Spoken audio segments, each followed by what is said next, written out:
Good afternoon students and I welcome you. अब हमारा नया चैप्टर स्टार्ट है। आपके सामने नया चैप्टर हम बात कर रहे हैं केमिकल काइनेटिक्स की। देखो कि हम कोशिश करेंगे कि ज़्यादा से ज़्यादा चैप्टर को रिवाइज किया जाए और जो इम्पोर्टेंट क्वेश्चंस हैं उनको डिस्कस किया जाए, क्योंकि एग्जाम में बहुत कम समय है। देखो, अभी तक जो आप स्टडी कर रहे हैं केमिकल रिएक्शन, अगर मैं कहता हूं कि ये केमिकल रिएक्शन हो रही है, हमने कहा कि ये लो एक केमिकल रिएक्शन हो रही है, तो स्टूडेंट्स केमिकल रिएक्शन से हमारा क्या मतलब है? What do you mean by ये केमिकल रिएक्शन? आप कहते हो कि एक सब्सटेंस दूसरे सब्सटेंस से रिएक्ट करके नया सब्सटेंस बन रहा है, नया सब्सटेंस बन रहा है। आपने अपना फ्यूल को बर्न किया तो नया सब्सटेंस बन गया। तो आपने कोई केमिकल रिएक्शन की है स्टूडेंट्स, तो नए सब्सटेंसेस बन रहे हैं। अब क्वेश्चन ये है कि कोई भी केमिकल जो रिएक्शन होती है स्टूडेंट, उसमें हमने आपको बताया हुए रिएक्टेंट्स रिएक्ट करते हैं और प्रोडक्ट्स फॉर्म करते हैं। और हम कैसे कह सकते हैं कि रिएक्शन होगी या नहीं होगी? तो आपने कहा कि हमने स्टडी किया था केमिकल रिएक्शंस के बारे में। अगर हमने देखा कि फिजिबिलिटी ऑफ ए रिएक्शन होती है, एक होती है फिजिबिलिटी ऑफ ए रिएक्शन, मतलब कि रिएक्शन होगी या नहीं होगी। इसके बारे में पता करने के लिए हमें थर्मोडायनेमिक्स ने एक गिब्स फ्री एनर्जी का टर्म दिया, थर्मोडायनेमिक्स। तो थर्मोडायनेमिक्स से हमने पढ़ा था delta G, Gibbs free energy. तो ये क्या कहता है कि कोई भी रिएक्शन तब होती है जब delta G less than zero हो जाता है। तो डेल्टा जी जब लेस देन जीरो होता है तो आप कहते हो रिएक्शन फिजिबल है, मतलब ये रिएक्शन होगी, स्पॉन्टेनियस रिएक्शन है। और नहीं है तो रिएक्शन नहीं होती। लेकिन क्वेश्चन ये है कि इसने कुछ भी इंफॉर्मेशन नहीं बताई कि रिएक्शन जो है उसकी स्पीड क्या है। अरे रिएक्शन तो हो रही है, क्या रिएक्शन की स्पीड क्या है? क्या रिएक्शन कुछ बहुत फास्ट हो रही है, स्लो हो रही है, या कि कई साल लगेंगे रिएक्शन को होते हुए? ये सारी बातें कौन बताएगा? तो हम स्टडी कर रहे हैं अब नई ब्रांच जो कहती है कि भाई जो रिएक्शन है उसकी स्पीड क्या है, what is the speed of the reaction. हम ये जानना चाहते हैं कि रिएक्शन कितनी स्लो है, कितनी फास्ट है स्टूडेंट्स। तो इसके लिए काइनेटिक्स का मतलब ही यही है कि कोई चीज कितनी काइनेटिक्स है, मतलब फ्लो कर रही है, मूव कर रही है, मूव कर रही है, तो कितनी स्पीड है उसकी। तो हमें गिब्स फ्री एनर्जी से पता लगा कि रिएक्शन हो सकती है। और एक्सटेंट ऑफ रिएक्शन किससे पता लगती है? केमिकल इक्विलिब्रियम हमने पढ़ा था। क्या पढ़ा था? एक्सटेंट ऑफ रिएक्शन भी हमने पढ़ी थी स्टूडेंट। एक्सटेंट ऑफ रिएक्शन किसने बताया था? Extent of any reaction. तो हमने एक चैप्टर आपको पढ़ाया था केमिकल इक्विलिब्रियम, उसमें हमने बताया था कि कोई भी रिएक्शन जब होती है उसमें जब इक्विलिब्रियम होती है कितने समय में इक्विलिब्रियम हो जाएगी। तो वहां पर हमने एक इक्विलिब्रियम कांस्टेंट की वैल्यू भी निकाली थी आपके लिए। तो कितना समय रिएक्शन लेगी इक्विलिब्रियम को, तो केमिकल इक्विलिब्रियम से हमें पता लग जाता है अभी कितना टाइम लगेगा उस रिएक्शन को। एक्सटेंट क्या होगी, उसकी एक्सटेंट क्या होगी, कितने अमाउंट प्रोडक्ट बनने वाले हैं, कितने रिएक्टेंट बनने वाले हैं, वो हमने के डिफाइन किया था इक्विलिब्रियम कांस्टेंट में। तो आपको समझ में आया कि जब मैं केमिकल काइनेटिक्स की बात कर रहा हूं तो मैं किस चीज की बात कर रहा हूं कि रिएक्शन की स्पीड क्या है। यहीं पर हमने लिखा था branch of chemistry which deals with study of rates of chemical reactions. तो हम क्या स्टडी करने जा रहे हैं student? Rates of chemical reaction, कि कोई रिएक्शन कितनी फास्ट है, कितनी स्लो है, उसकी स्पीड क्या है। मतलब आप मुझे ये कह रहे हैं कि स्पीड्स ऑफ द रिएक्शन की बात कर रहे हैं। और कौन कौन से फैक्टर्स होंगे जिसके ऊपर ये स्पीड डिपेंड करेगी। और साथ साथ में हम स्टडी करेंगे factors on which the speed of the reaction depends, speed of reaction depends, और mechanism of the reaction. Mechanism भी इसके अंदर हम स्टडी करेंगे कि मैकेनिज्म क्या है। जब रिएक्शन की स्पीड है तो उसका कोई मैकेनिज्म है। जब कोई हम कैटलिस्ट ऐड कर देंगे, कुछ भी चीजें चेंजेस करेंगे, तो मैकेनिज्म रिएक्शन का क्या है, कितने कौन से स्टेप्स ऐसे हैं जिससे रिएक्शन होती है। तो ऑर्गेनिक केमिस्ट्री में भी हमने आपको मैकेनिज्म की बात की और उसमें ये भी बताया कि किस तरह के इंटरमीडिएट फॉर्म होते हैं, कौन सा रेट डिटरमिनिंग स्टेप होता है। अब आपके सामने हमने जो बातें बताई, देखो आप, हमने जो रेट की बात की तो हमें ये पता है कि जो केमिकल रिएक्शंस हैं, कुछ रिएक्शन बहुत फास्ट होती हैं, वेरी फास्ट होती हैं। जितनी भी आयनिक रिएक्शंस होती हैं स्टूडेंट, आयनिक रिएक्शंस होती हैं, देखो एसिड और बेस को आपने मिक्स कर दिया स्टूडेंट, तो ये क्या बनाता है, साल्ट एंड वाटर। तो अगर आपने एसिड और बेस को मिक्स कर दिया स्टूडेंट, तो ये एक बहुत फास्ट रिएक्शन है, बहुत ही जल्दी है। क्यों? इसके अंदर आयंस इन्वॉल्व है स्टूडेंट, इसके अंदर क्या है, आयंस हैं, देख रहे हो इसमें आयंस हैं, तो ये अपोजिट आयंस मिल जाएंगे आपस में, तो ये रिएक्शन हो जाएगी। आयनिक रिएक्शंस आर एक्सट्रीमली फास्ट, और उनका रेट क्या स्टडी करेंगे, बहुत फास्ट है। एक्सप्लोज, जैसे कोई एक्सप्लोजन हो गया, मान लीजिए explosion reaction is so fast student, it will happen in fractions of seconds, तो इसका क्या रेट मेजरमेंट करेंगे, कुछ भी नहीं, बहुत ही फास्ट है, इनके रेट्स हम मेजर नहीं कर सकते। ऐसी रिएक्शंस होती हैं जो बहुत ही फास्ट होती हैं। कुछ रिएक्शंस होती हैं स्टूडेंट जो बहुत ही स्लो हैं। आप बता सकते हैं कोई ऐसी रिएक्शन जो बहुत स्लो है, वेरी स्लो रिएक्शन? तो जो स्लो रिएक्शंस हैं स्टूडेंट, जैसे रस्टिंग ऑफ आयरन है, रस्टिंग ऑफ आयरन भी बहुत स्लो प्रोसेस है। तो एक सेकंड में नहीं हो रही, एक मिनट में नहीं हो रही, एक दिन में नहीं हो रही, धीरे धीरे धीरे करके हो रही है स्टूडेंट, बहुत ही स्लो चलती है। ऐसे रेट्स को भी हम इसमें स्टडी करने वाले नहीं है। और कुछ, जैसे मैंने कहा कि थर्मोडायनेमिक्स कहती है कुछ रिएक्शन हो सकती हैं, जैसे कि ग्रेफाइट से डायमंड बन सकता है according to the thermodynamics data. तो ये जो प्रोसेस है thermodynamically indicate diamond shall convert to graphite, but in reality the conversion is so slow, ये कन्वर्शन इतना स्लो है, इसकी स्पीड इतनी कम है कि ये हम एक्सपीरियंस ही नहीं करते, नॉट परसेप्टिबल है।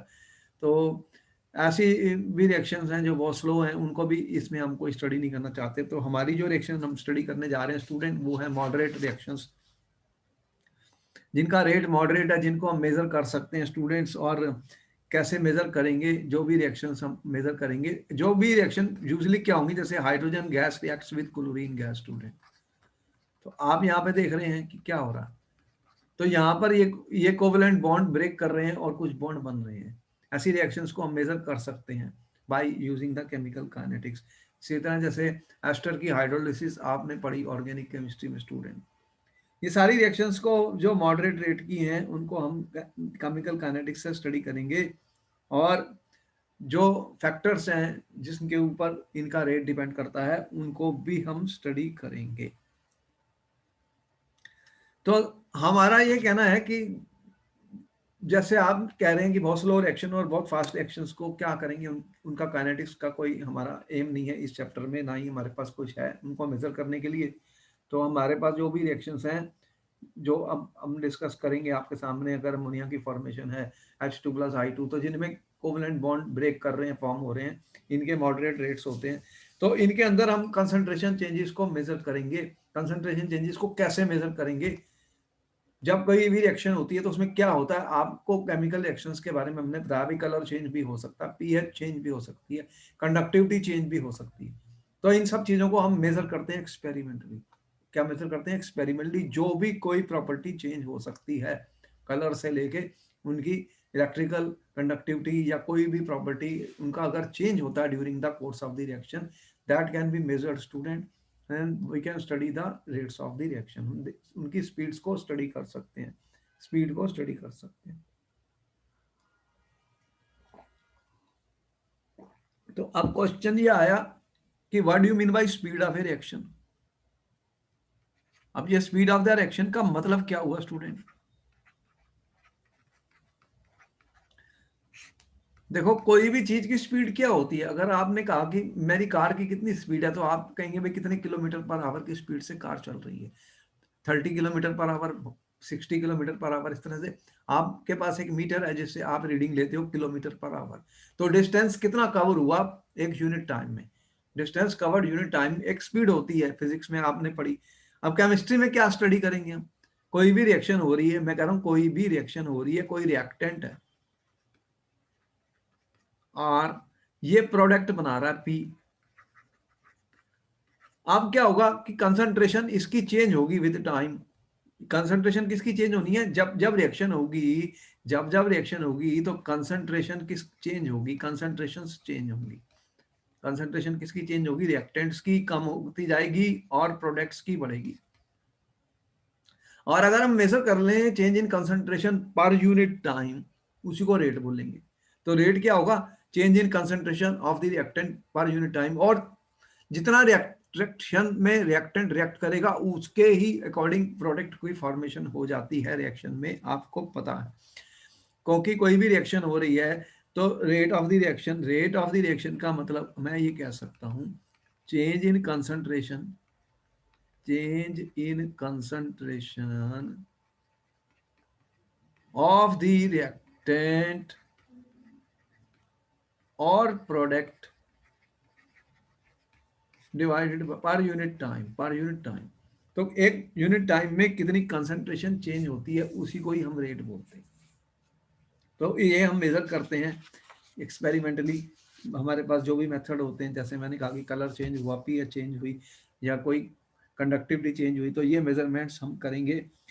तो होगा क्या कि अगर कोई भी रिएक्शन हो रही है, कोई भी रिएक्शन हो रही है, मान लो मैंने कहा कि ये रिएक्टेंट आर प्रोडक्ट बना रहा, ये सिंपलेस्ट केस है, अभी हम दिखाएंगे बहुत सिंपल कि ये रिएक्टेंट, इसकी कंसंट्रेशन डिक्रीज होनी है। रिएक्टेंट की कंसंट्रेशन क्या होनी है स्टूडेंट, डिक्रीज होनी है विद टाइम। तो रिएक्टेंट की कंसंट्रेशन क्या होगी, डिक्रीज होगी।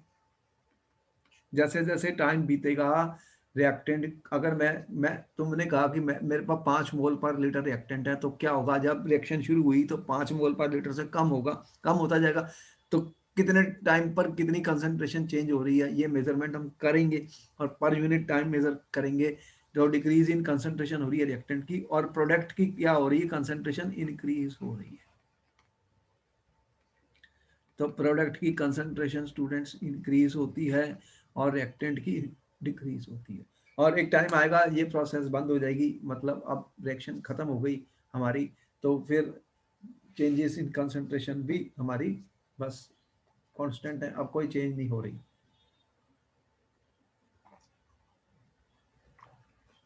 अच्छा, यहां तक हमें समझ में आया।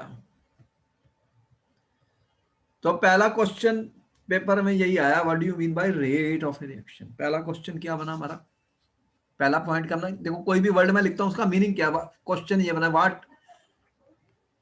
What is rate of A reaction. तो हमने क्या कहा कि rate of reaction is change in concentration divided by time. तो कंसंट्रेशन को आप कैसे मेजर करते हो, कंसंट्रेशन के यूनिट्स क्या हैं स्टूडेंट्स। देखो जो सॉल्यूशंस हैं, जो लिक्विड्स हैं, हमारी ज्यादातर रिएक्शन लिक्विड्स में होती हैं, ज्यादातर केमिस्ट्री सॉल्यूशन केमिस्ट्री है। आपको पता ही है वाटर का कितना बड़ा यूज हो रहा है, वाटर के अंदर आप ज्यादातर रिएक्शंस कर रहे हो। तो हम क्या बोल रहे हैं, concentration, change in concentration per unit time. तो रेट क्या हो गया, रेट हो गया change in concentration divided by time. तो इसके यूनिट क्या होंगे फिर, रेट के, रेट के यूनिट क्या हो गए स्टूडेंट। तो आपने कहा कि कंसंट्रेशन चेंज हुई है, कंसंट्रेशन चेंज रिएक्टेंट की कम हुई थी और प्रोडक्ट की ज्यादा हो रही है, ये हमें पता है, डिवाइडेड बाय टाइम। तो कंसंट्रेशन मोलैरिटी, अगर आपने एम मोलैरिटी यूज किया कंसंट्रेशन का स्टूडेंट, तो आपके पास क्या है, मोल लीटर और टाइम का सेकंड इनवर्स। तो ये आपके बन गए रेट, रेट के यूनिट, मोल पर लीटर सेकंड इनवर्स, ठीक है। तो यहां पर हम रेट जो है, decrease in concentration of any one of the reactants, वो क्या रहा, let me consider a reaction student, R is getting converted into product at time t equal to 0, time t equal to 0, इसकी कोई concentration है R की, जिसको मैं बोल रहा हूं R0। क्या है R0, R0 मेरा क्या है स्टूडेंट, R0 क्या है, R0 जो है मेरी कंसंट्रेशन है किसकी, रिएक्टेंट की टाइम t0 पर, टाइम t0 पर, ठीक है। इसकी कंसंट्रेशन कितनी मैं लिख रहा हूं R0। अब होगा क्या, जैसे जैसे टाइम बीतेगा तो ये रिएक्ट करके प्रोडक्ट बनाएगा। शुरू में प्रोडक्ट कितना था, 0 टाइम पर, टाइम t0 पर ये 0 था, और फिर रिएक्शन होती जाएगी तो कंसंट्रेशन चेंज होती जाएगी। क्या होगी? कंसंट्रेशन चेंज होती जाएगी। मान लो हम ये कह रहे हैं टाइम t1 पर इसकी कंसंट्रेशन r1 थी, ठीक है, और टाइम t2 पर इसकी कंसंट्रेशन हो गई r2। तो R2 तो कम होगी ना, रिएक्टेंट है, और टाइम T1 पर इसकी कंसंट्रेशन P1 थी, और टाइम T2 पर इसकी कंसंट्रेशन मान लो P2 है। तो आपको पता ही है कि कंसंट्रेशन रिएक्टेंट की तो डिक्रीज होनी है, ये क्या हो रही है? डिक्रीज हो रही है। और प्रोडक्ट की कंसंट्रेशन क्या हो रही है स्टूडेंट? इंक्रीज हो रही है। तो time T2 minus T1, change in time कितना हो गया फिर? यहां चेंज इन टाइम मैं कितना ले रहा हूं स्टूडेंट? T2 माइनस T1, इसे क्या बोलते हैं? Delta T. कितना चेंज हुआ फिर T2 माइनस T1 का? आपने कहा कि फाइनल कंसंट्रेशन माइनस इनिशियल कितनी बनी है? R2 माइनस R1, और divided by T2 minus T1। ये तुम कह रहे हो रेट है, पर इस रेट में एक प्रॉब्लम है। R2 की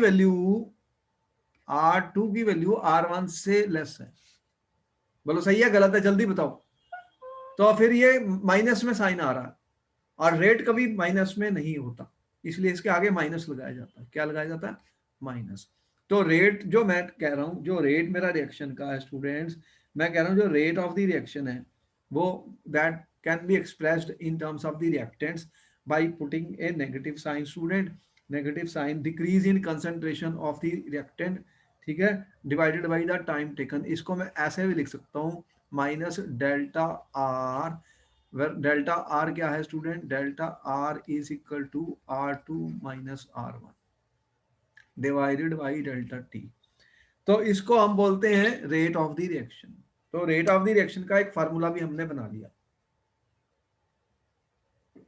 क्यों बना लिया? क्योंकि इस पे क्वेश्चन आएगा स्टूडेंट, अभी हम करेंगे न्यूमेरिकल भी। और अगर मैं प्रोडक्ट में लिख सकता हूं, देखो रिएक्टेंट कम हो रहा है तो प्रोडक्ट इंक्रीज हो रहा है, तो rate can be expressed in terms of the decrease in concentration of the reactant or increase in concentration of the product। तो increase कितना हुआ स्टूडेंट?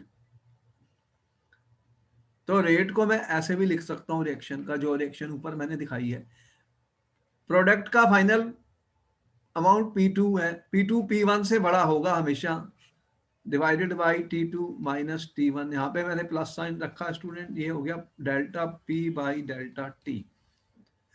तो डेल्टा पी क्या है मेरा student? Change in concentration of the products over time T1 to T2।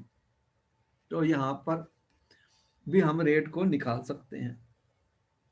तो students यहां पर प्लस साइन है और यहां पे माइनस साइन है। ये बात समझ में आ गई कि प्लस और माइनस साइन क्यों लगाया गया है, ठीक है।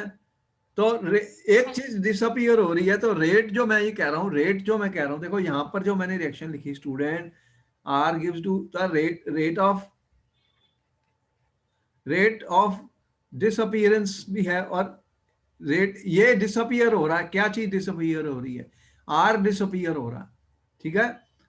तो आर मेरा डिसअपियर हो रहा है स्टूडेंट, आर क्या हो रहा है? डिसअपियर हो रहा है।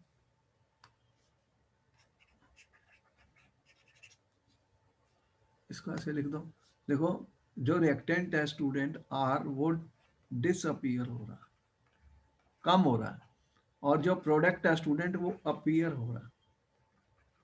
तो इनको हम रेट ऑफ डिसअपियरेंस और रेट ऑफ प्रोडक्ट्स में भी लिख सकते हैं। रेट ऑफ डिसअपियरेंस जो होगा that will be increase in concentration of, rate of disappearance means decrease in concentration of R divided by the time taken, और rate of appearance of P का मतलब है increase in concentration of P divided by the time taken, that is delta P by delta T. तो इस तरह से हम निकाल सकते हैं ये वैल्यूज, ये minus delta R by delta T को मैं एक्सप्रेस कर सकता हूँ। यहाँ पे माइनस साइन लगा क्योंकि वो डिक्रीज कर रही थी, रेट कभी नेगेटिव नहीं होता, इसलिए हमने एक नेगेटिव साइन लगा दिया। अब देखो स्टूडेंट्स,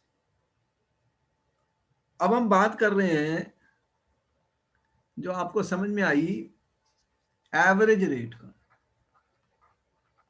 देखो यहाँ पे क्वेश्चन आ सकता पेपर में, इसलिए हम ले रहे हैं, क्वेश्चन पेपर में आएगा कि एवरेज रेट क्या होता है।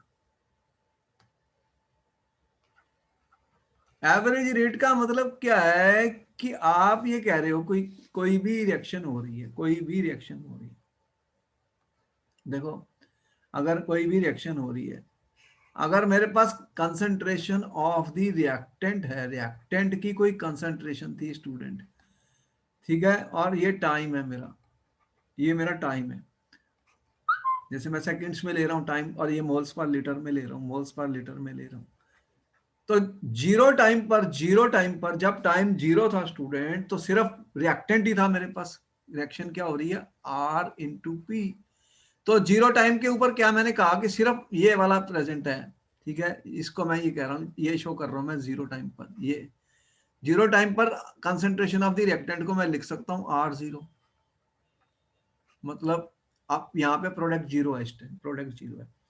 और हुआ क्या स्टूडेंट, एक्सपेरिमेंटली ही किया जाता है, एक्सपेरिमेंट कर किया जाता है कि किसी भी रिएक्टेंट की कंसंट्रेशन डिफरेंट डिफरेंट टाइम पे मैंने एक्सपेरिमेंटली निकाल ली।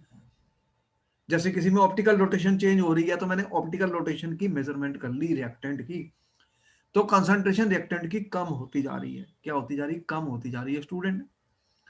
तो हमें क्या ग्राफ मिलता है स्टूडेंट, अगर हम प्लॉट करें पॉइंट्स, अगर हम ले लें अलग अलग एक्सपेरिमेंट करके, तो हमें इस कैसा दिखता है ग्राफ, देखो ऐसा ग्राफ आता है। तो टाइम बढ़ता गया, कंसंट्रेशन रिएक्टेंट की कम होती गई स्टूडेंट, और यहाँ पे देख रहे हो ये 0 पॉइंट पर ओरिजिनल कंसंट्रेशन है रिएक्टेंट की। तो इस तरह का ग्राफ हमें मिलता है, हमने यहाँ इसको दिखाया है, देख रहे हैं graph, concentration of the reactant R0 versus time, ये एक ऐसा ग्राफ हमें मिलता है। टाइम टी, ये जीरो टाइम है, जीरो टाइम पर जीरो सेकंड, अगर सेकंड थे तो यहाँ पे ओरिजिनल कंसंट्रेशन थी, टाइम बीतता गया तो देखा ये इसका रेट भी चेंज हो रहा है। अब रेट कैसे निकालेंगे स्टूडेंट, मान लो एक टाइम मैं लेता हूँ T1, तो T1 के ऊपर कंसंट्रेशन कितनी है इसकी, देखो यहाँ पर ये T1 टाइम पर इसकी कंसंट्रेशन मैं कैसे निकालूंगा स्टूडेंट, ये ग्राफ बना हुआ है, ये T1 टाइम है, ये R1 है, और टाइम T2 पर क्या हुआ, ये T2 टाइम है। तो कंसंट्रेशन कम हो गई, किसकी, रिएक्टेंट है, रिएक्टेंट की कंसंट्रेशन कम होगी, जैसे जैसे रिएक्शन होगी तो इसकी कंसंट्रेशन कम होगी, इसकी बढ़ेगी।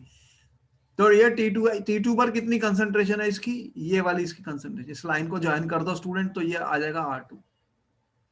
तो अगर मैंने ग्राफ बनाया, मेरे पास T1 की वैल्यू है, T2 की वैल्यू है, R1 की वैल्यू है, R2 है, तो इस इंटरवल ऑफ टाइम पर, इस इंटरवल ऑफ टाइम के अंदर जो चेंज हो रही है, जो मेरा रेट है, उसे एवरेज रेट बोला जाता है।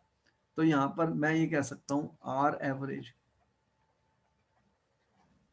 ये एवरेज रेट मेरा स्टूडेंट्स, ये यहां पर किसके बराबर आएगा, ये रिएक्टेंट है, तो R2 की ये मोलर कंसंट्रेशन है, इसलिए मैं ब्रैकेट लगा रहा हूं, माइनस माइनस स्टूडेंट R1, ये मोलर कंसंट्रेशन है एट टाइम T1, ये एट टाइम T2।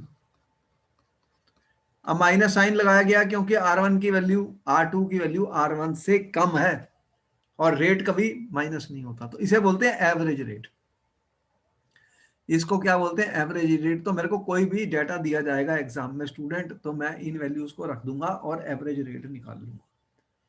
तो average rate is change in concentration over a selected period of time, ठीक है, it depends on when you take the measurement. यहाँ ये rate आप देखोगे कि वैल्यू रेट की कम होती जाती है जैसे जैसे रिएक्शन चलती गई, जैसे जैसे उसकी कंसंट्रेशन कम होती गई स्टूडेंट्स, तो ये वैल्यू भी कम होती जा रही है इसकी, इसके रेट देख रहे हो, रेट यहाँ पर ये स्लोप ज्यादा है, यहाँ पे स्लोप कम होता जा रहा है, ये ग्राफ आपके सामने, ये स्लोप ज्यादा है, ये स्लोप कम हो गया और कम हो गया और कम हो गया, दिख रहा है, यस और नो, जल्दी बताओ। हाँ जी। तो एवरेज रेट क्या हुआ, change in concentration over a selected period of time and it depends on when you make the measurement. तो एवरेज रेट तो वेरी कर रहा है, अलग अलग आ रहा है, और फिर अगर मुझे किसी पर्टिकुलर इंस्टेंट ऑफ टाइम पे रेट निकालना है, तो उसे क्या बोलते हैं, इंस्टेंटेनियस रेट। तो दो चीजें बता रहा हूं मैं, एक तो एवरेज रेट, दूसरा क्या होता है student, instantaneous rate, rate at a particular instant of time, इसे क्या बोलते हैं, rate at a particular instant of time. तो किसी पर्टिकुलर इंस्टेंट ऑफ टाइम पर रेट क्या होगा, उसे क्या बोलते हैं, इंस्टेंट रेट। एक तो एवरेज रेट बोल दिया, अब मैं कह रहा हूं किसी पर्टिकुलर इंस्टेंट ऑफ टाइम पर रेट बताइए। तो उसको हमने कहा कि भाई बताइए कि 10 सेकंड के बाद रिएक्शन का रेट क्या था। अब ये टाइम जो मैंने कह दिया वो एक फिक्स कर दिया, बहुत डेल्टा टी जो है यहाँ पर बहुत स्मॉल हो गया, बहुत स्मॉल हो गया स्टूडेंट्स, जब मैंने टाइम को फिक्स कर दिया। तो ऐसे केसेस में हम कैसे निकालेंगे, तो एवरेज रेट तो तुम्हें मैंने बता दिया, change in concentration over a period of time students. तो अगर मुझे इंस्टेंटेनियस रेट निकालना है तो फिर मैं ग्राफ से कैसे निकालूंगा, कैसे निकालूंगा स्टूडेंट ग्राफ से। एवरेज रेट तो अब तुमने देख लिया, यहां पर ये मेरा एवरेज रेट है, माइनस यहां पर भी देखो ये ग्राफ था मेरा। एवरेज रेट क्या है, minus delta R by delta T divide, that means minus delta are divided by this T2 by T1, इसे एवरेज रेट कहते हैं। अब आप कह रहे हो कि इंस्टेंटेनियस रेट निकालना है at a particular instant of time. मान लीजिए किसी टाइम पर मुझे इंस्टेंटेनियस रेट निकालना है। मान लो मैं ये कह रहा हूं कि ये देखो ये मेरे पास टाइम है, इस टाइम पर मैंने इसका इंस्टेंटेनियस रेट निकालना चाहता हूं। तो अब मैं क्या करूंगा, ये ग्राफ मेरा बना हुआ है, किसी भी पॉइंट को ले लो, यहां पर मैं टेंजेंट ड्रा करूंगा। क्या ड्रा करूंगा, मैं टेंजेंट ड्रा करूंगा स्टूडेंट, और फिर इसका स्लोप निकालूंगा। ये देख रहे हैं यहाँ पे टेंजेंट ड्रॉप किया हमने, इस पॉइंट से हमने टेंजेंट ड्रा किया स्टूडेंट, और फिर उसका स्लोप निकाला, और वो इंस्टेंटेनियस रेट होगा। R instantaneous rate student, R instantaneous rate. अब डेल्टा की बजाय यहां पे मैं सिंबल क्या यूज कर रहा था, ये था minus delta R by delta T student. अब आपको मैथ्स में भी पता है डेल्टा जो होता है ये increase over a period of time है, इंक्रीज ओवर अ पीरियड। अगर ये बहुत स्मॉल हो जाए, एक पर्टिकुलर इंस्टेंट आ जाए, तो क्या होता है, डेल्टा को हम क्या सिंबल से रिप्लेस कर देते हैं, डी से, जिसे डिफरेंशिएशन भी बोला जाता है मैथ्स में, मतलब वेरी वेरी स्मॉल चेंज। तो इंस्टेंटेनियस रेट को मैं minus D R by D T show करता हूँ स्टूडेंट। तो हम हमारा जो भी ये पॉइंट देख रहे हो, अगर किसी भी पॉइंट पे मैंने निकालना है, मान लो ये मेरे ग्राफ है, अगर ये मेरा ग्राफ है, कंसंट्रेशन ऑफ रिएक्टेंट है वर्सेस टाइम है स्टूडेंट्स, कोई भी ग्राफ ले लो स्टूडेंट्स, अगर मेरा ये पॉइंट पे मैंने निकालना है इंस्टेंटेनियस रेट, तो मैं क्या करूंगा, यहाँ पर मैं बनाऊंगा टेंजेंट, और फिर उसका मैं निकालूंगा स्लोप, इसका स्लोप निकालूंगा स्टूडेंट, ये वाली साइड डिवाइडेड बाय दिस, इसका स्लोप जो होगा, इसका जो स्लोप होगा student minus D R by D T, ये नेगेटिव आएगा माइनस स्लोप, तो वो मेरा इंस्टेंटेनियस रेट होगा। तो ग्राफिकली हम इंस्टेंटेनियस रेट भी निकाल सकते हैं। It is determine, instantaneous rate is a rate at a particular time, at a particular time. Question पूछा जा चुका है, what is the difference between average rate and instantaneous rate, इसलिए बता रहा हूं। It is a instantaneous rate क्या है, rate at a particular time, and it is determined by finding the slope of tangent to the concentration versus time curve at that time. उस समय के ऊपर हम टेंजेंट ड्रा कर लेते हैं स्टूडेंट, फिर उसका स्लोप निकाल लेते हैं। यहां तक तुम्हें समझ में आया मैंने क्या किया, मैंने क्या निकाला, एवरेज रेट। एवरेज रेट कैसे निकाला हमने स्टूडेंट, तो ये जो इंस्टेंटेनियस का आपने जो एक ग्राफ बनाया वो दोबारा बता दो। इंस्टेंटेनियस का मैंने ये कहा कि एक पर्टिकुलर इंस्टेंट ऑफ टाइम पे मुझे रेट पता करना है, तो मैं उस पॉइंट को यहाँ पे मैंने ज्वाइन किया, और यहाँ पे मैं टेंजेंट बनाया, और जब टेंजेंट बन गया तो फिर मैंने उसका स्लोप डिटरमिन कर लिया। तो उसका जो स्लोप होता है वो ही इंस्टेंटेनियस रेट के बराबर होता है। यहाँ पे माइनस, उसको मैंने डेल्टा नहीं लिखा, minus D R by R T लिखा। तो जितनी भी रिएक्शन अब फर्दर स्टडी करेंगे उसमें हम डी आर और डी टी का ही सिंबल यूज करने जा रहे हैं। वैसे आपको बता दिया कि दोनों में क्या डिफरेंस है, एवरेज और इंस्टेंटेनियस रेट। इंस्टेंटेनियस का मतलब है एक पर्टिकुलर इंस्टेंट ऑफ टाइम पे रेट क्या है। एवरेज तो मैंने दो टाइम लिए थे, आप कह रहे हो ये 5 सेकंड पे जो इसकी कंसंट्रेशन ये थी और आपने कहा 10 सेकंड पे इसकी कंसंट्रेशन ये है, ये मोल्स पर लीटर में, तो इन दोनों का डिफरेंस मैंने निकाला और उसको टाइम से डिवाइड किया तो वो मुझे मिल गया एवरेज रेट। अब आपने कहा कि एक पर्टिकुलर बताइए कि 10 सेकंड, जब 10 सेकंड हुए थे तो इसका रेट क्या था, बस आपने इतना पूछा, वो इंस्टेंटेनियस था। तो यहाँ पर मैं टेंजेंट ड्रा करूंगा। टेंजेंट कैसे ड्रा करते हैं, अब ये मैथमेटिक्स है, हल्का फुल्का, ज्यादा बड़ा नहीं। तो हम टेंजेंट ड्रा कर लेते हैं स्टूडेंट्स, और उसके बाद उसका स्लोप निकाल लेते हैं, तो उससे हमें इंस्टेंटेनियस रेट मिल जाता है। तो एवरेज रेट हमने आपने देख लिया कैसे निकाला, minus delta R by delta T, और इंस्टेंटेनियस रेट हमने स्लोप से निकाला। ये थी कंसंट्रेशन ऑफ द रिएक्टेंट।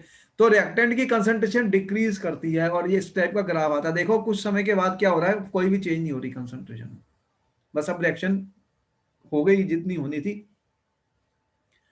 ये रिएक्शन देख रहे हैं, बस अब इसके बाद कंसंट्रेशन में कोई चेंज नहीं हो रही, no more reaction is taking place students. तो यहाँ पर स्लोप ज्यादा था, जैसे जैसे टाइम बीतता गया, जैसे जैसे इसकी कंसंट्रेशन कम होती गई तो इसका रेट भी कम हो रहा, रेट ऑफ द रिएक्शन भी कम हो रहा। तो कोई भी डाटा एक्सपेरिमेंट है तो हम उससे मेजर कर सकते हैं, उसको उससे बता सकते हैं। अच्छा,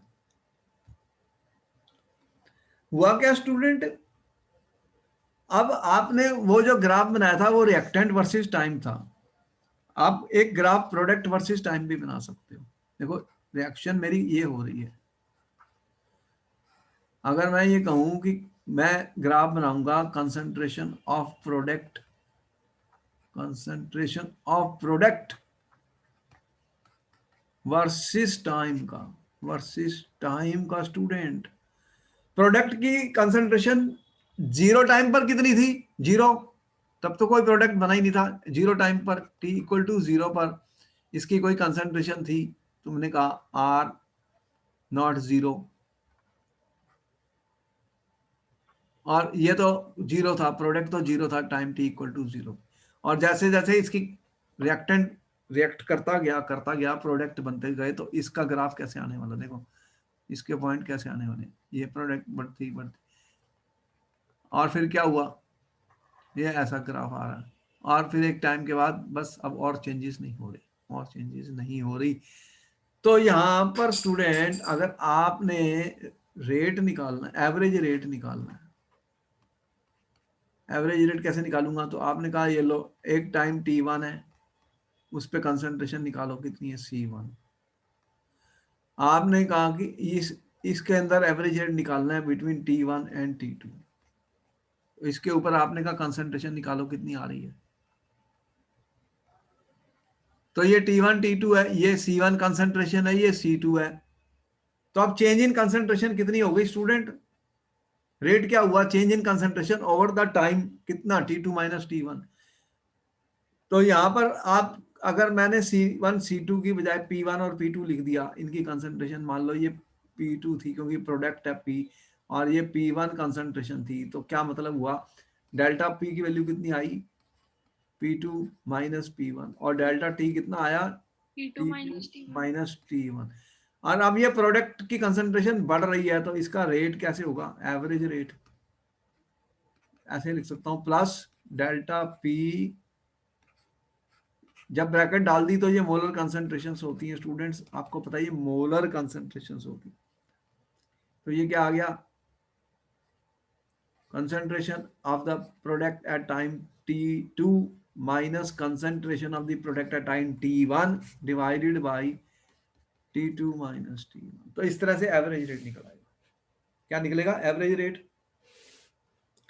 अब अगर इंस्टेंटेनियस रेट निकालना है ये मेरा क्या निकाला, एवरेज रेट, आर इंस्टेंटेनियस क्या होगा, देखो आपने कहा कि मुझे टी टाइम पर निकालना है, ये टी टाइम है मेरा, इस टाइम पर मेरे को एवरेज रेट निकालना है, तो ये पॉइंट देख रहे हो एवरेज रेट, तो इसका इस पॉइंट पर मुझे उसका इंस्टेंटेनियस रेट चाहिए। इस पॉइंट पे मैं क्या करूंगा, टेंजेंट ड्रा करूंगा, देख रहे हो टेंजेंट ड्रा किया हमने, और टेंजेंट के बाद उसका स्लोप निकालेंगे। तो इंस्टेंटेनियस रेट के लिए हमने क्या किया स्टूडेंट, प्रोडक्ट के केस में भी हमने स्लोप ड्रा किया। हमने क्या बनाया, स्लोप,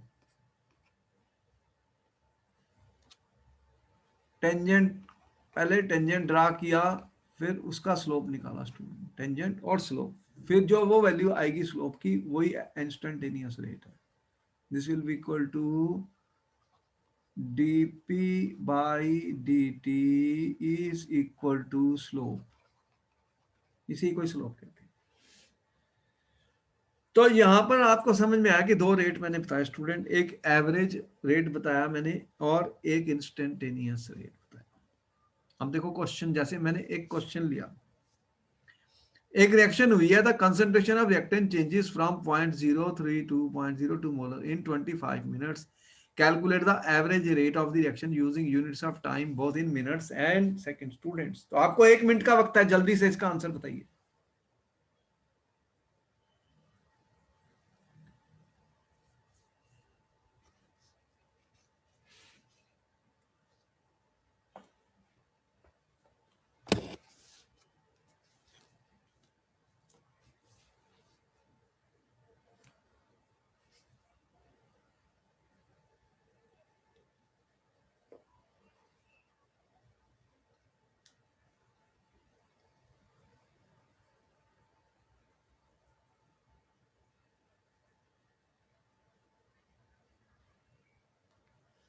हो गया, कैलकुलेट द, ये रिएक्शन हो रही है R2P, ठीक है। अब ये क्या कह रहा है कि the concentration of reactant changes from, reactant की बात कर रहा है, रिएक्टेंट की कंसंट्रेशन शुरू में कितनी थी, 0.3। ओरिजिनल कितनी है, R1 ले लेता हूं इसको, चलो R1 कंसंट्रेशन कितनी है इसकी, क्या कह रहा है, 0.3। 0.03 मोलर थी, और R2 की वैल्यू कितनी दे रखी है इसने, फाइनल 0.02। 0.02 मोलर होगी। टाइम कितना दिया है, 25 मिनट्स। तो इसका एवरेज रेट कैसे निकालते हैं, एवरेज रेट का फॉर्मूला क्या बताया, minus delta R by delta T, मतलब minus of R2 minus R1 divided by T2 minus T1। Student कितना आ गया फिर, माइनस R2 की वैल्यू 0.02 माइनस 0.03 डिवाइडेड बाई कितना, T2 minus T1, delta T कितना दिया है, ये डेल्टा T है 25 मिनट्स। तो ये कितना आ गया, 0.01 डिवाइडेड बाई 25। इसका यूनिट्स क्या होंगे, आर के यूनिट क्या है, मोल litre inverse second inverse. Minutes inverse. अगर इसको सेकंड्स में कन्वर्ट करना है तो कर सकते हो, 1 मिनट में कितने सेकंड होते हैं, तो 60 से मल्टीप्लाई कर देना तो सेकंड्स में आ जाएगा। तो यहां से एवरेज रेट हम निकाल सकते हैं, मोल लीटर इनवर्स, ये मिनट इनवर्स है, तो टाइम भी निकाल सकते हैं, अगर सेकंड में करोगे तो सेकंड में आ जाएगा। तो इस तरह से हम एवरेज रेट किसी भी रिएक्शन का निकाल सकते हैं। यहां तक कोई डाउट स्टूडेंट्स, नहीं सर। अब ये यूनिट क्या होंगे, क्वेश्चन उसने पूछा था एग्जाम में, what are the units of rate of the reaction, तो क्या यूनिट लिखे हमने, mole litre inverse second inverse. Concentration divided by time ही तो है, कंसंट्रेशन का यूनिट क्या होता है, मोल पर लीटर डिवाइडेड बाय सेकंड।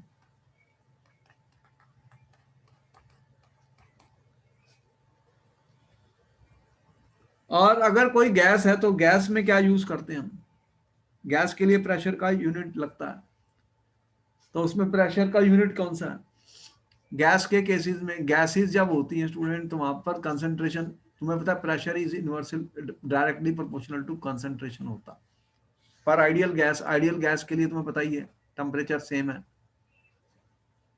तो प्रेशर कंसंट्रेशन ही होती है। तो यहाँ पर फिर क्या हो जाएगा, एटमॉस्फियर सेकंड इनवर्स, क्या हो जाएगा, मोल कंसंट्रेशन की जगह प्रेशर के यूनिट लग जाएंगे और एटमॉस्फियर सेकंड इनवर्स हो गया। ठीक है, तो कोई भी हो सकती है रिएक्शन। देखो अभी तक तो मैंने R2P की बात की, लेकिन जो रिएक्शंस होती हैं आपको पता है वो तो, उसमें तो कई रिएक्टेंट्स होते हैं और प्रोडक्ट्स होते हैं, तो उनका फिर हम कैसे लिखेंगे एक्सप्रेशन रेट का। तो रेट जो है, हम रेट ऑफ द रिएक्शन कैसे लिखेंगे। तो मैं एक जनरल रिएक्शन ये कह रहा हूं, देखो एक जनरल रिएक्शन हमने लिए यहाँ पर कि A moles of A reacts with B moles of B to give C moles of C and D moles of D।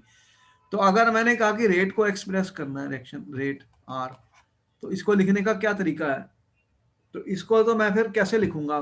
देखो ये जो कोफिशिएंट्स होते हैं ना, इनसे हम डिवाइड कर देंगे तो ये सब इक्वल हो जाएंगे। देखो ए मोल्स, जब ए मोल ए के खत्म होते हैं और बी मोल बी के खत्म हो जाते हैं, डिसअपियर, ये डिसअपियर हो रहा है, ये डिसअपियर हो रहे हैं, और ये क्या हो रहे हैं स्टूडेंट, अपीयर हो रहे हैं, अपीयर हो रहे हैं।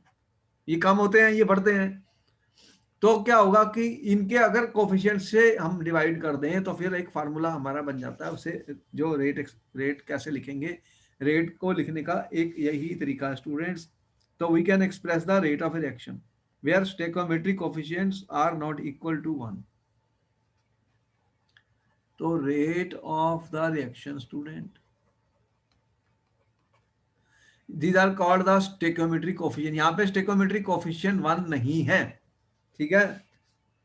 तो रेट ऑफ द रिएक्शन कैसे एक्सप्रेस करेंगे इन terms of the respective stoichiometric coefficients. तो हम क्या करते हैं कि रेट ऑफ अपीयरेंस या डिसअपीयरेंस, रेट ऑफ अपीयरेंस क्या होती है, देखो एक मैं कह रहा हूं इस रिएक्शन में रेट ऑफ डिसअपीयरेंस, डिसअपीयरेंस और एक अपीयरेंस है। तो रेट ऑफ, इसको ठीक कर लो स्पेलिंग स्टूडेंट्स, अब जरा दिमाग लगाना, समझना, हर चीज को समझना है, नहीं तो एग्जाम में क्वेश्चन आएगा तो हमसे मिस्टेक हो जाएगी। एक है रेट ऑफ डिसअपीयरेंस स्टूडेंट, किस कौन कौन डिसअपीयर हो रहे हैं, ए और बी, वो किसके बराबर होता है, minus delta A by delta t. ठीक है, ये क्या है मेरा rate of disappearance of A, और rate of disappearance of B क्या है, minus delta B upon delta t. Minus delta B upon delta t. तीसरा क्या है students, rate of appearance of C, C appear हो रहा है, इस ये बढ़ रहा है, ये प्रोडक्ट है, तो इसका क्या है formula, plus delta C by delta t. ठीक है, ये प्लस में रखा गया क्योंकि ये इंक्रीज हो रहा है। तो रेट ऑफ अपीयरेंस ऑफ सी है ये। अब rate of appearance of D, D का क्या है, plus delta molar concentration of D divided by T, ये मोलर कंसेंट्रेशन होती है। तो रेट ऑफ द रिएक्शन क्या कैसे लिखेंगे इसका, ये तो रेट ऑफ अपीयरेंस और रेट ऑफ डिसअपीयरेंस है, रेट ऑफ द रिएक्शन कैसे लिखेंगे, देखो रेट ऑफ द रिएक्शन कैसे लिखेंगे हम फिर। तो रेट ऑफ द रिएक्शन का हम क्या करते हैं, कोफिशिएंट से डिवाइड कर देते हैं। इसके कितने कोफिशिएंट थे, ए के, ए, तो मैंने डिवाइड कर दिया। बी के कितने थे, देख रहे हो, बी से डिवाइड कर दिया, तो कोफिशिएंट से डिवाइड कर दिया। सी के कितने थे, सी कोफिशिएंट से डिवाइड कर दिया। तो हम क्या करते हैं, डिवाइड बाय द कोफिशिएंट्स। समझ गए। तो क्या फर्क है rate of appearance, rate of disappearance और रेट ऑफ द रिएक्शन में, रेट ऑफ द रिएक्शन में, बात इंपॉर्टेंट है, इसको समझिए। ऐसे क्वेश्चन पेपर में आने वाले हैं, ऐसे क्वेश्चन पेपर में आने वाले हैं स्टूडेंट्स। कोई भी रिएक्शन है उसके बारे में पूछेगा, उसके बारे में पूछेगा। जैसे कि अब उसने कहा कि इसका रेट ऑफ द रिएक्शन लिखिए, जैसे मैंने एक रिएक्शन दे दिया आपको, क्या दे दी, ये रिएक्शन दे दी है, मैं ये कह रहा हूँ 5Br minus 5Br minus aqueous plus BrO3 minus aqueous, ठीक है, प्लस 6H प्लस एक्वस, और यहां से बन रहा है 3Br2 aqueous plus 3H2O liquid, ठीक है। वो अब कह रहा है कि express the rate of this reaction, express करो इस रेट ऑफ द रिएक्शन को, ठीक है। Express the rate of the reaction student in terms of the reactants and products, in terms of the reactants and products। आपको मिलेगा 1 minute का वक्त, जल्दी से इसको करिए, इसका रेट लिखो, एक्सप्रेस करो इसका रेट ऑफ द रिएक्शन, इसका रेट ऑफ द रिएक्शन को लिखना स्टूडेंट। कैसे लिखोगे, जैसे मैंने ये लिखा था, इसका रेट कैसे लिखेंगे, इस तरह से हमें कोफिशिएंट से डिवाइड करते जाओ और फिर रेट को लिखना है, फिर रेट को लिखना है, डिवाइड बाय द कोफिशिएंट्स।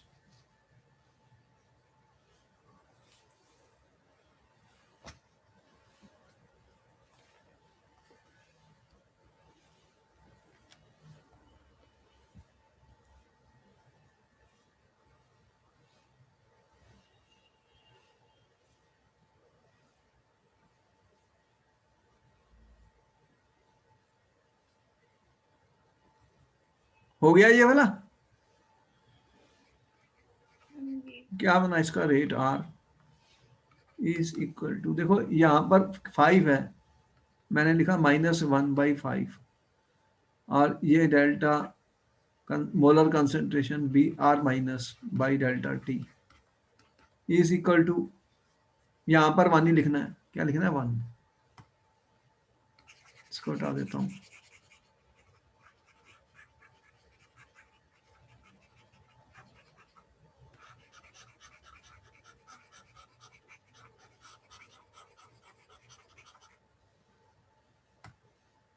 अब ये इसको मैंने क्या लिखा, डेल्टा, ये माइनस में है क्योंकि ये रिएक्टेंट है, ये भी माइनस में है,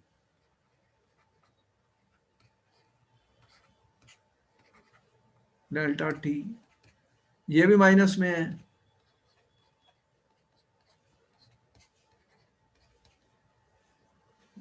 और यहां पर ये प्लस में आएगा, कितना है 1/3 डेल्टा Br2, ठीक है, बाई डेल्टा T, और ये कितना है, ये भी प्रोडक्ट है, प्रोडक्ट के केस में हम प्लस लिखेंगे, इसके कोफिशिएंट से डिवाइड करना है स्टूडेंट्स, याद रखिए कोफिशिएंट से डिवाइड करना है एग्जाम में। तो ये आया इसका रेट, तो रेट का ऐसे भी एक्सप्रेस कर सकता हूं, किसी भी डिसअपीयरेंस, किसी भी रिएक्टेंट या प्रोडक्ट के बेस पर हम इनका रेट को फार्मूला लिखा जा सकता है, इसलिए आप देख लीजिए रेट। और अगर ये पूछता है कि rate of disappearance of Br minus, rate of disappearance of Br minus बताइए, तो rate of disappearance of Br minus क्या होगा, अगर सिर्फ मैं कहूं rate of disappearance of Br क्या होगा, minus delta Br divided by delta T, इसे क्या बोलेंगे, rate of disappearance of Br minus, of Br। तो स्टूडेंट्स तुम लिख लोगे ये सारा, हो गया। हाँ जी सर। अब एक क्वेश्चन आ गया, ये क्वेश्चन आ गया अब हमारे पास, अब एक क्वेश्चन आ गया स्टूडेंट आपकी स्क्रीन पर, इस क्वेश्चन को सॉल्व करना, क्वेश्चन को सॉल्व करना स्टूडेंट, ये तो हमने कर ही लिया।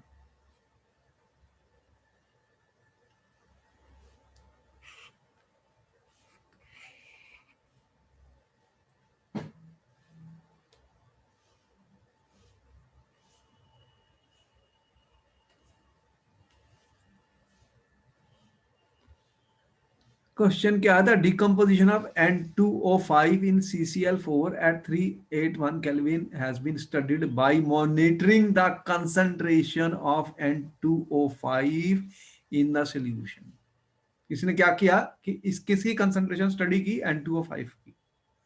Initially concentration of N2O5 is this much, after 184 minutes it is reduced to 2.08 mole per litre.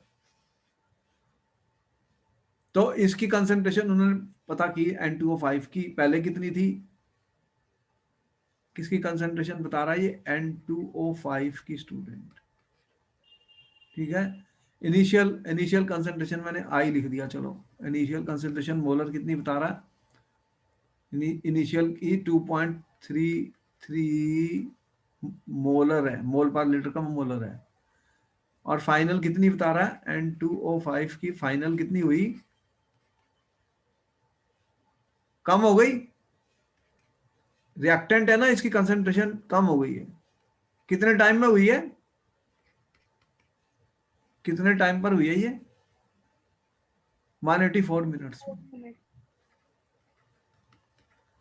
ठीक है। कैलकुलेट द एवरेज रेट, तो एवरेज रेट कैसे निकालोगे स्टूडेंट, एवरेज रेट कैसे निकालोगे, पहले तो इसका रेट इक्वेशन लिखो, रेट इक्वेशन इसकी कैसे बनेगी, रेट एक्सप्रेशन क्या बनेगा, इसका रेट क्या बनेगा स्टूडेंट, रेट का एक्सप्रेशन क्या बनेगा, the rate will be equal to what student, ये कोफिशिएंट्स लगे हुए हैं, एक एक तो है नहीं, तो कोफिशिएंट से डिवाइड हम करते हैं, कितना होता है, -1/2, -1/2 delta N2O5 divided by delta T,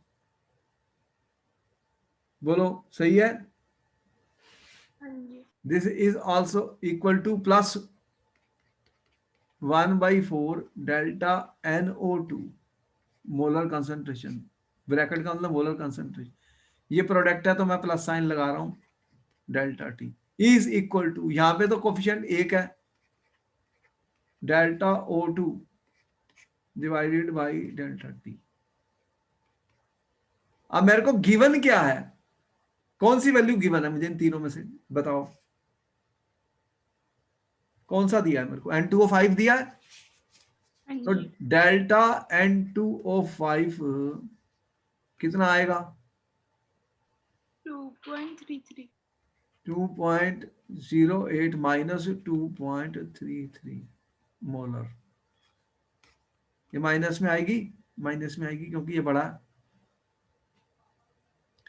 और टाइम दिया है मेरे को कितना, ये मेरा T2 माइनस T1 है, तो फिर हमारा रेट क्या आया स्टूडेंट, -1/2, ये माइनस है यहाँ पर और ये माइनस है, तो इन दोनों को माइनस माइनस ये प्लस हो जाएंगे,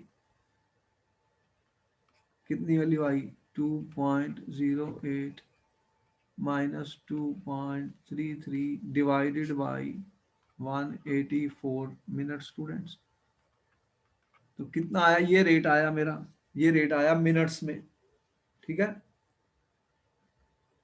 calculate the average in terms of hours minutes and, और तीनों चीजों में पूछा है तो फिर यूनिट को चेंज कर लेंगे, कोई बात नहीं, मिनट में तो निकाल लो पहले रेट, तो ये रेट की वैल्यू आ गई मेरी मिनट में और उसमें, ठीक है, कितनी आती है ये, कितनी आएगी, इसको सॉल्व करेंगे स्टूडेंट्स, तो जो हमारे पास वैल्यू है वो है 6.79, 10-4, इसके यूनिट क्या है, मोल पर लीटर, मोलरिटी है ना, मोलर, मोल यूनिट भी लिखने हैं एग्जाम में, नहीं तो मार्क्स कट जाएंगे, पर मिनट, ये तो रेट आ गया, एक पार्ट इसका सॉल्व हो गया, एवरेज रेट निकाल लिया मैंने, इसे क्या बोलते हैं, एवरेज रेट, इतने समय के अंदर जो चेंज हुई है रेट में, उस मतलब जो कंसंट्रेशन में चेंज हुई है उसको हमने टाइम से डिवाइड कर दिया, तो एवरेज रेट आ गया।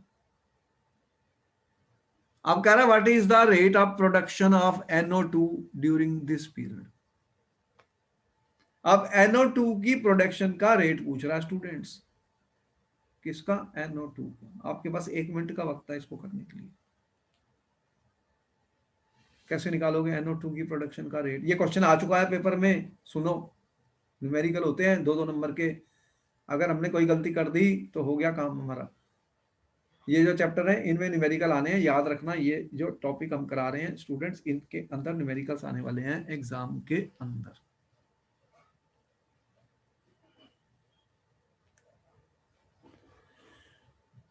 तो rate of production of NO2 का मतलब क्या है, मुझे ये निकालना है, delta NO2 divided by delta T निकालना है, इसकी वैल्यू निकालनी है स्टूडेंट, इसकी वैल्यू। अब देखो कि रेट किसके बराबर है, ये रेट मेरा आया, ये 1/4 इंटू डेल्टा NO2 किसके बराबर है, 1/4, तो इसकी वैल्यू कितनी आएगी स्टूडेंट, फिर इसकी वैल्यू कितनी आएगी, तो आपके पास ये फॉर्मूला है, rate is equal to 1/4 delta NO2 by delta t, है ये फार्मूला, यस और नो, जल्दी बताओ। जी।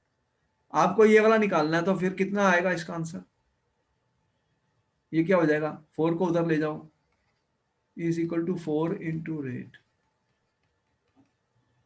तो 4, रेट कितना आया मेरा 6.79, 10-4 mole litre minute inverse, unit भी लिखने हैं, यूनिट भी लिखने हैं। कितना आंसर आया फिर ये, समझ में आ गया? हाँ जी। इंपॉर्टेंट है, ऐसा ही क्वेश्चन पेपर में आया हुआ है एक, देखो 2 साल पहले एक ऐसा ही क्वेश्चन आया था, ये भी आया था किसी बोर्ड में। तो आपको समझ में आई कि रेट में और रेट ऑफ डिसअपीयरेंस में और रेट ऑफ अपीयरेंस में क्या फर्क है, बस इतना ही पॉइंट था इसके अंदर, यहीं पे मिस्टेक हो रही थी स्टूडेंट से। तो रेट में तो मैं स्टेकोमेट्री कोफिशिएंट से डिवाइड कर दिया था, क्या डिवाइड कर दिया था, जितने भी स्टेकोमेट्री कोफिशिएंट थे उससे मैंने क्या किया था, डिवाइड किया था। हाँ जी। और जब मैंने रेट ऑफ अपीयरेंस या डिसअपीयरेंस से निकाला तो वो सिंपल ही है ये वैल्यूज, इसका जैसे इस रिएक्शन का रेट ऑफ डिसअपीयरेंस मैंने इसलिए लिखा था delta A by delta t minus delta B by delta t, ये रेट ऑफ डिसअपीयरेंस है, rate of appearance of C delta C by delta t, rate of appearance of D means delta D by delta t. लेकिन जब मैंने rate लिखा तो फिर मैंने इनके कोफिशिएंट से डिवाइड कर दिया, कि कैसे डिवाइड किया, कोफिशिएंट से। तो ये देखो ऐसा एक क्वेश्चन आएगा पेपर में और आ सकता है। तो ये हमारा पहला पार्ट इसका खत्म हो गया, केमिकल काइनेटिक्स का। और अब हम आगे इसके स्टडी करेंगे कौन कौन से फैक्टर्स होते हैं जिनके ऊपर ये डिपेंड करता है। तो फिर हम नेक्स्ट लेक्चर में आपको मिलेंगे जिसके ऊपर हम फर्दर और क्वेश्चन सॉल्व करेंगे, इनके बोर्ड में न्यूमेरिकल आने हैं, तो हमें न्यूमेरिकल तैयार करने हैं। Okay, okay, thank you sir. Next class में।